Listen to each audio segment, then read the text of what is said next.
ለአንድ አካባቢ ተልኮ ሕዝቡን ሲያገለግል የከረመ አንድ ነቢይ ነበር። ይህም ነቢይ መሞቻው ሲቃረብ የአካባቢውን ሕዝብ ሰብስቦ እኔ ስሞት የሕዝቡን ኃላፊነት ከናንተ ውስጥ ለአንድ ሰው አስረክቤ መሞት ነው እምፈልገው። ያም ኃላፊነቱን የማስረክበው ሰው 3 ተግባራትን የሚፈጽም ሰው መሆን አለበት። 3ቱ ተግባራትም አንደኛ ቀኑን በጾም የሚያሳልፍ፣ ሁለተኛ ሌሊቱን በሰላት የሚያሳልፍ እና 3ተኛ የማይቆጣ። ስለዚህ ከናንተ ውስጥ እነዚህን ተግባራት የሚፈጽም ማን ነው ሲል ሕዝቡን ጠየቀ።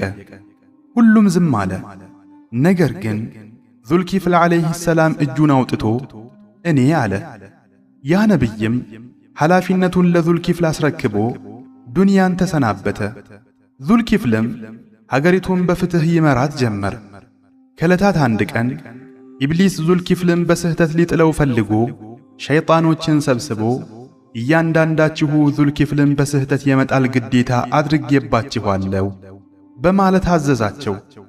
ሸይጣኖችም ዙልኪፍልን ዓለይሂ ሰላም ለማሳሳት ብዙ ከታገሉ በኋላ ተስፋ በመቁረጥ ኢብሊስ ዘንድ በመሄድ አልቻልንም አሉት። ኢብሊስም እሺ እኔ እንዴት እንደማሳስተው አሳያችኋለሁ ብሏቸው ወደ ዙልኪፍል ዓለይሂ ሰላም ዘንድ ሄደ። ዙልኪፍል ማታ እየሰገደ ስለሚያድር እንቅልፍ የሚተኛው ከዙህር በኋላ ነበር። እናም ዙልኪፍል ቀይሉላ ወይንም ከዙህር በኋላ የሚተኛ እንቅልፍ ሊተኛ ዝግጅት ላይ ሳለ ኢብሊስ በትልቅ ሽማግሌ ሰው ተመስሎ እቤቱን አንኳኳ። ዙልኪፍልም ማን ነው አለ። ኢብሊስም እኔ በዕድሜ የገፋው ሽማግሌ ነኝ፣ አንድ ጉዳይ ገጥሞኝ ነው አለ። ዙልኪፍልም ተነስቶ ከፈተለትና ጉዳዩን ጠየቀው። ኢብሊስም የሆኑ ሰዎች እንዲህ በድለውኝ እንዲህ አድርገውኝ እያለ የቆጤባጡን ለረጅም ሰዓት ማውራት ጀመረ። ዙልኪፍልም እንቅልፉን ተቋቁሞ በጥሞና ካደመጠው በኋላ ሽማግሌውን ነገ የፍርድ ሸንጎ ላይ ቅረብና እዚያ ጉዳይህን እናይልሃለን ብሎ ሸኘው። ያን ቀን ዙልኪፍል የእንቅልፍ ሰዓቱ ሳይተኛም አለቀበት። በሁለተኛው ቀን ጠዋት ላይ ዙልኪፍል ዓለይሂ ሰላም የፍርድ ሸንጎ ላይ ሆኖ ያን ሽማግሌ ለረጅም ሰዓት ቢጠብቀውም ሊመጣ አልቻለም። ዙልኪፍልም ብዙ ከጠበቀው በኋላ ትቶት ሄደ። ከዚያም ማታ ሲሰግድ ያደረው ዙልኪፍል ዓለይሂ ሰላም ጎኑን ሊያሳርፍ ፍራሹ ላይ ገና ከመቀመጡ በሩ ተንኳኳ። ዙልኪፍልም ማነህ ሲል ጠየቀ። ኢብሊስም የትናንቱ ሽማግሌ ነኝ በማለት በደከመ ድምፁ መለሰለት። ዙልኪፍል ተነስቶ በሩን ከከፈተ በኋላ ሸንጎ ላይ ቀረብ ብዬሃል ነበር እንዴ? ስለምን ቀረህ?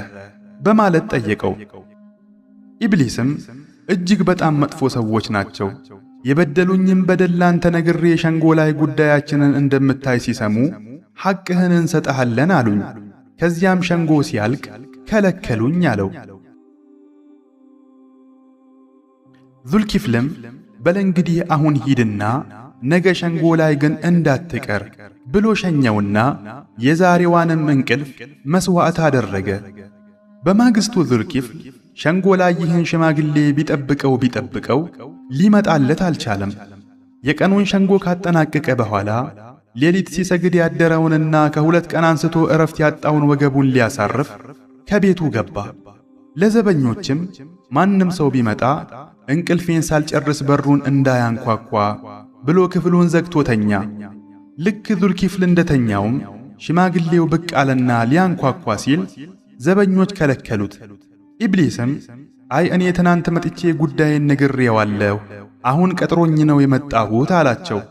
እነሱም በፍጹም አናስገባህም አሉት። ያን ጊዜ ኢብሊስ ከርቀት አንዲት ቀለበት የምታህል ቀዳዳ በሩ ላይ ተመለከተና ተወርውሮ በሷ ሾልኮ ገባ። ከዚያም ከውስጡ በኩል ሆኖ ሲያንኳኳ ዙልኪፍል ደንግጦ ተነሳ። ዙልኪፍል ሽማግሌውን ክፍል ውስጥ ሲመለከተው ዘበኛውን ጠርቶ ማንም እንዳይገባ ብዬሃል ነበር ስለምን ፈቀድክለት ብሎ ሲጠይቀው ዘበኛውም እኔ አልፈቀድኩለትም፣ ነገር ግን በዚህች ቀዳዳ ነው የገባው ብሎ የበሩን ቀዳዳ አሳየው። ያን ጊዜ ዙልኪፍል ሽማግሌውን አወቀበትና አንተ የአላህ ጠላት ኢብሊስ ነህ አይደል አለው። ሽማግሌውም አዎ እኔ ኢብሊስ ነኝ፣ በተለያዩ ነገሮች ፈትኜክ ስላልቻልኩ ይህን ስልት ተጠቅሜ ላስቆጣህ ነበር። ይሁን እንጂ አላህ ጠብቆህ አሁንም አልቻልኩህም አለው። ለዚያ ነው እንግዲህ አላህም ዙልኪፍል አልያም ኃላፊነትን የመወጣት ባለቤት ብሎ የሰየመው። የአላህ ሰላትና ሰላም በነቢያችን ላይ እንዲሁም በዙልኪፍል ላይ ይሁን።